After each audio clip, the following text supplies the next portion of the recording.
In front of me is Black Shark Pad 7 Pro, and today I would like to show you how you can change default apps.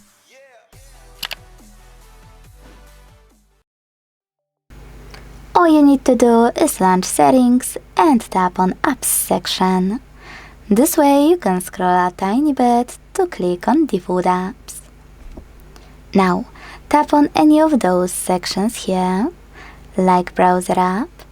Tap on an app you wish to apply as your new default one, and go back. So when I do that, as you can see, my changes were automatically applied. Thanks so much for watching. If you enjoyed this video, leave a like, comment and subscribe. Bye!